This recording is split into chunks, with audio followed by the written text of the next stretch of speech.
welcome to the Selectmen's Update for December 6, 2017. There were only 3 members available for the board, but we still were able to get a full meeting in. We started with some Selectmen appointments. We started with Sarah Perquette for the Council on Aging. We then moved to Aaron Ladd, who's only been in town for about 3 months, but had put his volunteer form in, and he has been appointed to the Community Preservation Committee. It looks like it's going to be a really good fit. We then made 2 appointments to the Historical Commission. Alphonse Barth and A.J. Gemperline both stepped up to volunteer and support the Historical Commission. They were down in a few members. And then our last one was to Pat Spinazzola for the Ashland Housing Authority. She resides at the Ashland Housing Authority, and that was a requirement for this appointment.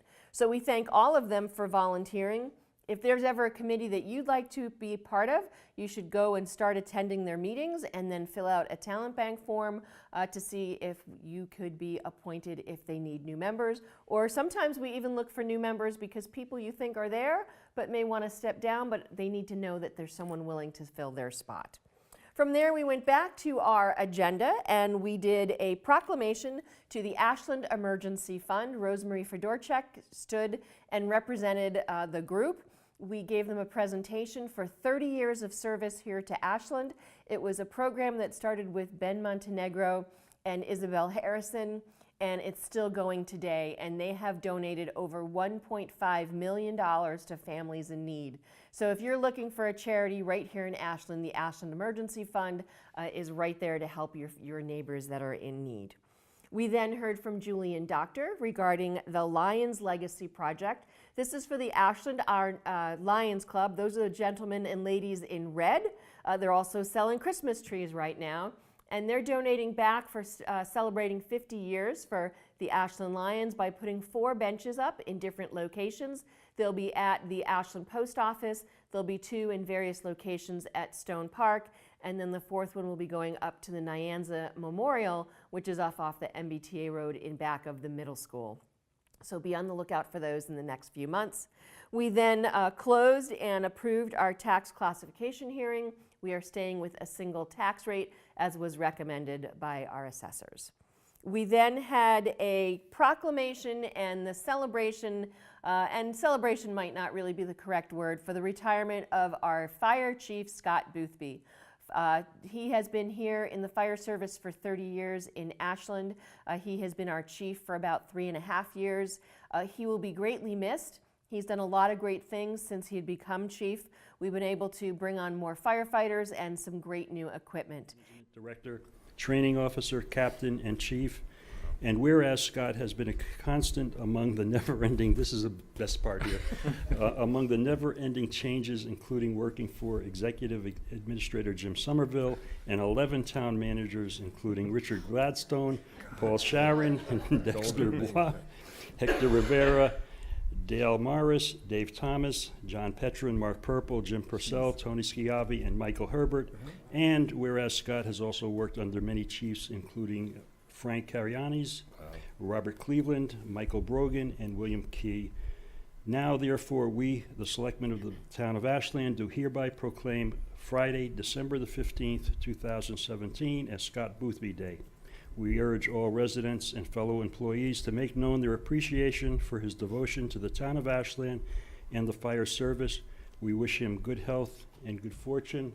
And signed, Carl Hackinson, Chair of the Ashland Board of Selectmen. Oh, so, very good. congratulations. Thank you.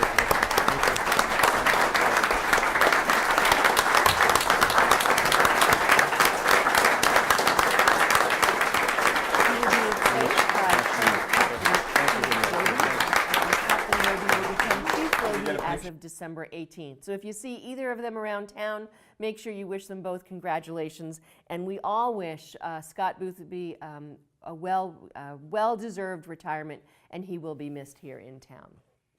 From that celebration, we went on to a presentation by the Upper Charles Trail Committee. Their consultants presented a well-planned ideas for what the trail could look like. The plan will be up on the town website, so you can go ahead and look at the presentation, as well as the full report that was created by Alta for the trail. The idea behind the trail is that we will connect with the one in Millis and Holliston and Sherborne, and then over into Hopkinton. We're still in the initial stages, so if you have any feedback on the plan, what you see, what you think you'd like to participate in, make sure you reach out either to members of the Upper Charles Trail Committee or any of the members of the Board of Selectmen, because this is just the initial stages of this project. It will be an ongoing process to get that trail built. From there, we went to our consent agenda. Not too many items. We accepted some gifts. We approved some minutes, and that was pretty much it. Oh, and bingo on January 1st. It's a Monday, and the Ashland Fire Department Association has their bingo on Sundays and Mondays at the VFW. And on Monday, January 1st, they're going to be changing their operation from noon to 6 instead of in the evening. So if you're a regular bingo player or not, and you're looking for something to do on that January 1st. From there, we went into old and new business. We talked about what we needed to do the execution of the taking of the Cadillac Paint property. This was approved at town meeting for us to do this. We signed and we did the motion that we needed to do. So that can now move forward. We reviewed the Oregon Road purchase. That's the piece of property, again, that was approved at town meeting that juts into the town forest, and we can start doing some work there. And then we did all our license renewals. If you have a business in town that sells food, sells liquor, sells cars, and has any kind of entertainment, there's an annual license that has to be renewed, so we did all those renewals as well.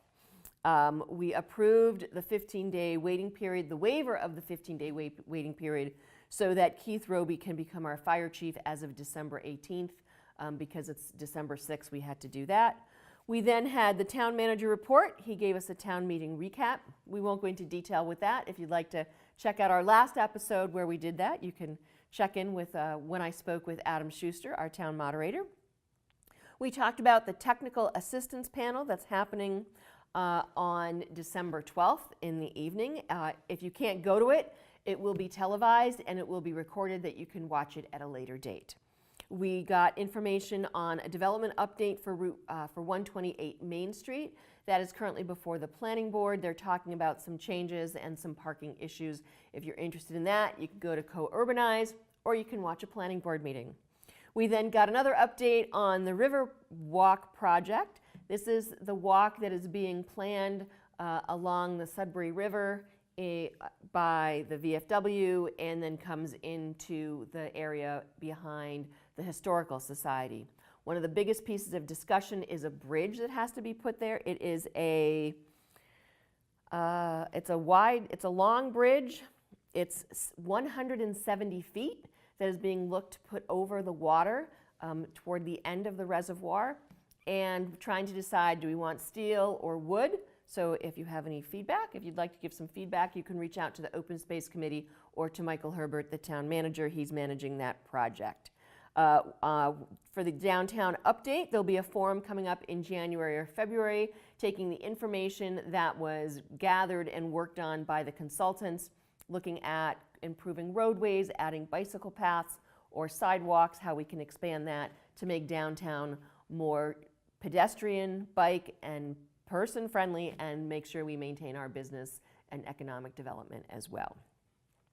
The last piece of business was we got an update. The Community Choice Power Aggregation Agreement with Constellation Energy was extended for another 6 months, and it brings our energy rate to 12.99 cents per unit.